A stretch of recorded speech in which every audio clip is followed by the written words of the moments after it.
বাংলা বলছি চ্যানেলটি সাবস্ক্রাইব করুন এবং সমস্ত অনুষ্ঠানের আপডেট পেতে বেল আইকনটি অন করুন।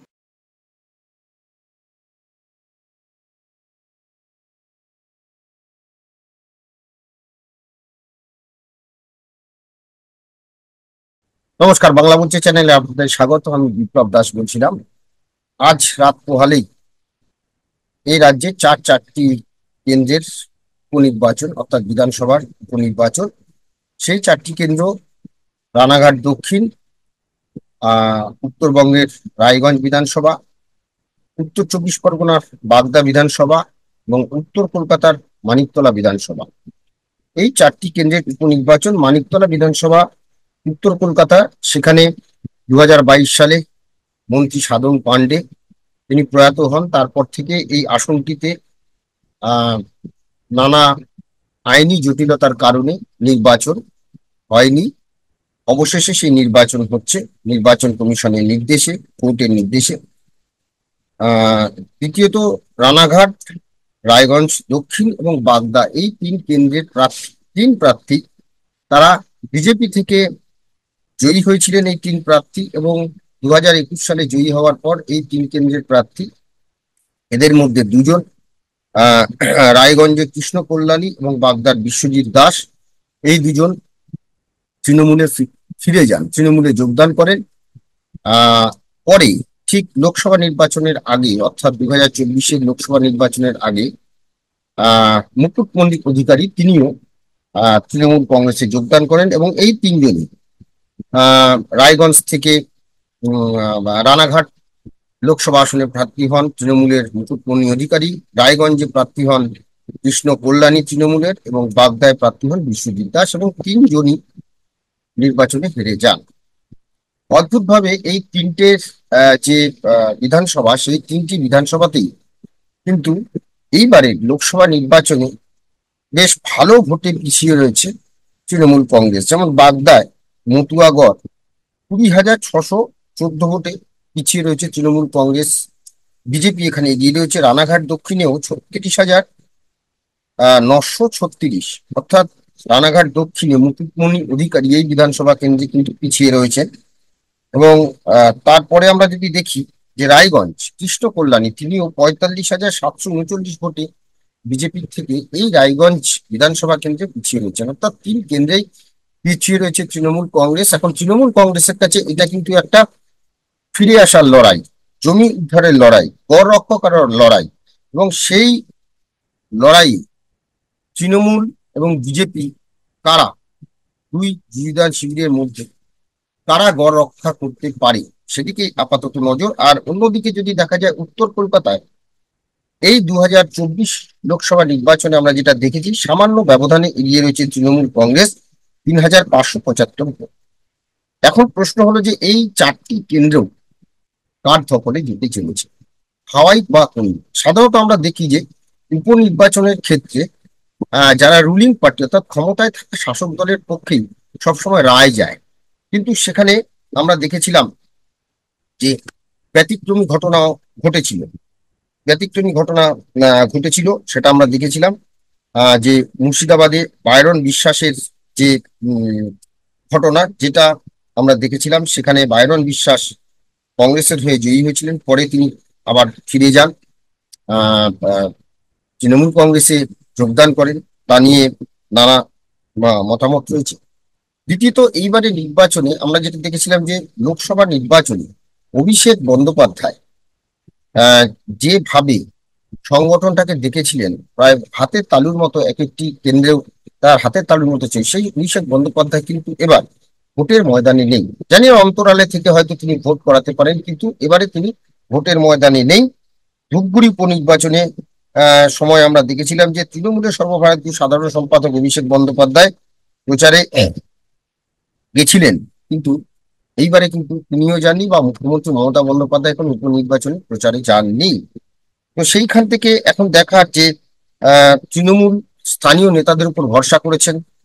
যেমন মানিকতলায় পরেশ পাল, অতীন ঘোষ, কুণাল ঘোষকে কমিটি তৈরি করে দিয়েছেন, তেমনি পার্থ ভৌমিককে বাগদার দায়িত্ব দিয়েছেন রাজীব বন্দ্যোপাধ্যায়ের সঙ্গে। এরকম নানাভাবে স্থানীয় যে নেতা তাদের উপর নির্ভর করেছে তৃণমূল কংগ্রেস। অন্যদিকে বিজেপি যদি আমরা একটু দেখি যে এই 4 কেন্দ্রের বিজেপি প্রার্থী যেমন রানাঘাটে মুকুটমণি অধিকারী, তিনি পরাজিত হয়েছেন তৃণমূলে গিয়ে, তিনি জয়ী প্রার্থী ছিলেন এখানে। কিন্তু দেখুন অদ্ভুতভাবে এবার তার লড়াই মনোজ কুমার বিশ্বাসের সঙ্গে, যদিও এই মনোজবাবু তিনি কৃষ্ণনগরের মানুষ, তাকে বহিরাগত বলে ইতিমধ্যে দাগিয়ে দেওয়া হয়েছে। এখানে মতুয়া ভোট একটা ফ্যাক্টর, এবং যে মতুয়া ভোটে মুকুটমণি অধিকারী গতবার অর্থাৎ গত 2021 নির্বাচনে জয়ী হয়েছিলেন, এবার এই মনোজ কুমার বিশ্বাস এই লোকসভা নির্বাচনে যেরকম সেখানে জগন্নাথ সরকার যে জয়ী হয়েছেন, এবং সেখানে প্রায় রানাঘাট দক্ষিণে 36,936 ভোট, আহ সেখানে সেটা কি পুনরুদ্ধার করতে পারবেন এই মনোজ কুমার বিশ্বাস? সঙ্গে রয়েছে সিপিএম এর অরিন্দম বিশ্বাস, সেখানে প্রার্থী রয়েছে। এখন দেখার যে এই রানাঘাট কেন্দ্র ফের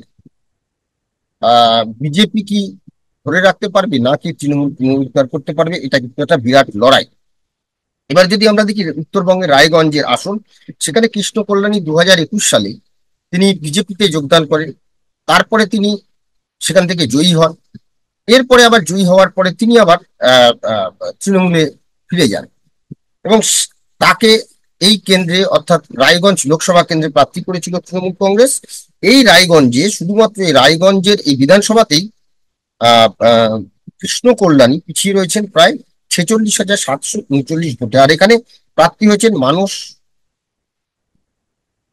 কুমার ঘোষ। এই মানস ঘোষ তিনি প্রার্থী হয়েছেন। এখন এই মানস ঘোষকে নিয়েও নানান আহ উম, এ আছে। তিনি আগে কংগ্রেস করতেন, তারপরে তিনি বিজেপিতে গেছেন, বিজেপির নানা দায়িত্বে তিনি রয়েছেন।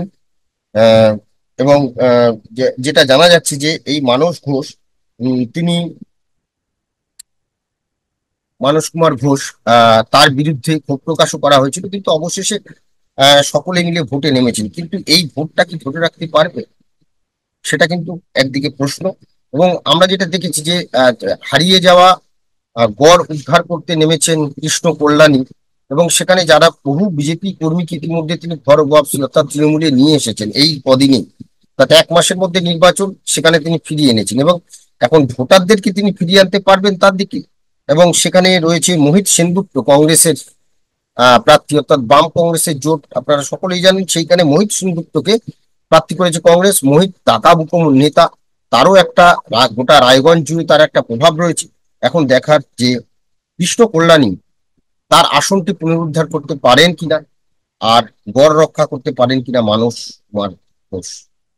এবার যদি আমরা বাগদা, বাগদা আসনটি মতুয়া অধ্যুষিত অঞ্চল। এখানে শান্তনু ঠাকুরের, আহ, যিনি বলা যায় যে প্রায় শান্তনু ঠাকুরের যে কাছের লোক, সেই আহ, বিনয় কুমার বিশ্বাস তাকে প্রার্থী করেছে দল। এবং এই বিনয় কুমার বিশ্বাস আহ, কে প্রার্থী করার পরে সেখানেও প্রথমে আহ, তাকে বহিরাগত বলে আখ্যা দেওয়া হয়েছিল, কিন্তু অবশেষে সকলে মিলেই নির্বাচনে নেমেছেন। এখানে বামেদের একটা আহ, লড়াইয়ে ছিল ফরওয়ার্ড ব্লকের সঙ্গে। গৌরাদিত্য বিশ্বাস ফরওয়ার্ড ব্লক, তিনিও তার বাবা সম্ভবত বাম নেতা ছিলেন, তার পুত্র গৌরাদিত্য বিশ্বাসকে দেওয়া হয়েছে। কিন্তু এখানে কংগ্রেসও প্রার্থী দিয়েছে, অশোক হালদারকে প্রার্থী করেছে কংগ্রেস। কারণ লোকসভা নির্বাচনে ফরওয়ার্ড ব্লক কংগ্রেসের বিরুদ্ধে প্রার্থী দেওয়ায় এই ফরওয়ার্ড ব্লকের বিরুদ্ধে এখানে প্রার্থী দিচ্ছে কংগ্রেস। আর এখানে অদ্ভুতভাবে মতুয়া ভোট, যাতে অর্থাৎ মতুয়া যে ভোট, সেই ভোটটা পেতে মধুপর্ণা ঠাকুর অর্থাৎ ঠাকুর বাড়ির কন্যা মধুপর্ণা ঠাকুরকে আহ প্রার্থী করেছে তৃণমূল কংগ্রেস। আর বিশ্বজিৎ দাস, যিনি এখানে আগের বারে জয়ী হয়েছিলেন বিজেপির হয়ে, তারপর তিনি তৃণমূলে ফিরে যান, তিনি লোকসভা ভোটে পরাজিত হয়েছেন। এবং এই কেন্দ্র থেকে রানাঘাটে বাগদায় 20,614 ভোটে তিনি পিছিয়ে ছিলেন। তাই তিনি ভোটে আর দাঁড়াবেন না বলেই ঠিক করেছিলেন, এবং তার ফলে মধুপর্ণা ঠাকুরকে প্রার্থী করেছে। এবং এখন দেখার যে এই মধুপর্ণা ঠাকুর অর্থাৎ মতুয়া অধ্যুষিত মতুয়াদের মন জয় করে যে বিজেপির ভোটটা সেটা তৃণমূলের দিকে নিয়ে আসতে পারেন কিনা, সেটাই দেখার।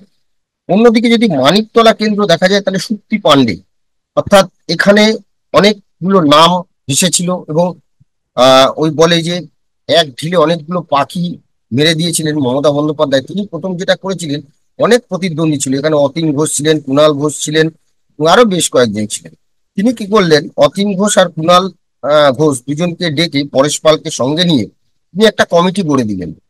কমিটি গড়ে তারপরে তিনি যান, এখানে শ্রেয়া পান্ডেও কিন্তু ভোটের টিকিটের দাবিদার ছিলেন এবং শ্রেয়ার বিরুদ্ধে নানা অভিযোগও মমতা বন্দ্যোপাধ্যায়ের কাছে যায়। কারণ আমরা দেখেছিলাম যে 2024-এর নির্বাচনের সময়, লোকসভা নির্বাচনে বিজেপি প্রার্থী তাপস রায় তিনি অভিযোগ করেছিলেন যে তাকে তার যখন র্যালি যায়, নির্বাচনী যে প্রচার, সেই নির্বাচনী প্রচারে ব্যাঘাত ঘটিয়েছেন এবং সেখানে বিক্ষোভ দেখিয়েছেন আহ, আহ, এর অনুগামীরা। তো সেইখানে সুপ্তি পান্ডে, মমতা বন্দ্যোপাধ্যায়ের ক্লাসমেট, বান্ধবী, সাধন পান্ডের স্ত্রী, তিনি শ্রেয়া পান্ডেকে টিকিটটা না দিয়ে তিনি সরাসরি সুপ্তি পান্ডেকে টিকিট দিয়েছেন। এখন প্রশ্ন হচ্ছে যে হয়তো এই কুণাল ঘোষ, অতীন ঘোষ, পরেশ পাল এদেরকে ডেকে একটা কমিটিও গড়ে দিয়েছে, কিন্তু সেখানে যা যা অভিযোগ আছে এবং তৃণমূলের বিভিন্ন কাউন্সিলরের বিরুদ্ধে নানা অভিযোগ, তোলাবাজির অভিযোগও কিছুদিন আমি শুনতে পেয়েছি। যারা প্রতিমা করেন তাদের কাছ থেকে তোলা নেওয়া হয়, এরকম নানা অভিযোগ পেয়েছি। এখন দেখার যে এই 3575 ভোটে তৃণমূল কংগ্রেস এখানে এগিয়ে রয়েছে, সেই ভোটটা থেকে বেশি ভোটে জয়ী হবে নাকি এই আসন পুনরুদ্ধার করবে বিজেপি, সেদিকেই আপাতত নজর। রাত পোহালে নির্বাচন এখন দেখার। তবে একটি বিষয়, যদি রানাঘাট, রায়গঞ্জ এবং বাগদায়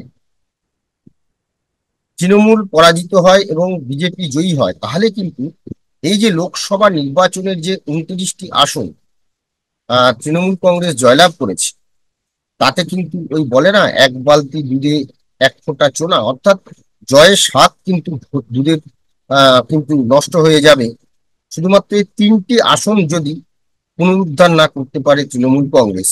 সেক্ষেত্রে কিন্তু এই যে রানাঘাট, রায়গঞ্জ আর বাগদা যদি তৃণমূল কংগ্রেস জয় না পায়, তাহলে কিন্তু, এবং বিজেপি যদি জয়ী হয়ে যায় বা তাদের যে ব্যবধান রয়েছে সেই ব্যবধান কমলেও যদি জয়ী হয়ে যায়, সেক্ষেত্রে কিন্তু তৃণমূলের যে জয়, লোকসভা ভোটের যে জয়, সেটা ওই বলে না, এক বালতি দুধে এক ফোঁটা চোনা, সেটাই কিন্তু হবে। এবং এই যে মিডিয়ার কাছে কিন্তু বা বঙ্গ বিজেপি, তারা কিন্তু আবার যে একটা নিয়ে পড়েছি, অর্থাৎ যে 18 থেকে 12-তে নেমে যাওয়ার যে দল, সেই দল কিন্তু আবার চাঙ্গা হয়ে ওঠার সম্ভাবনা রয়েছে।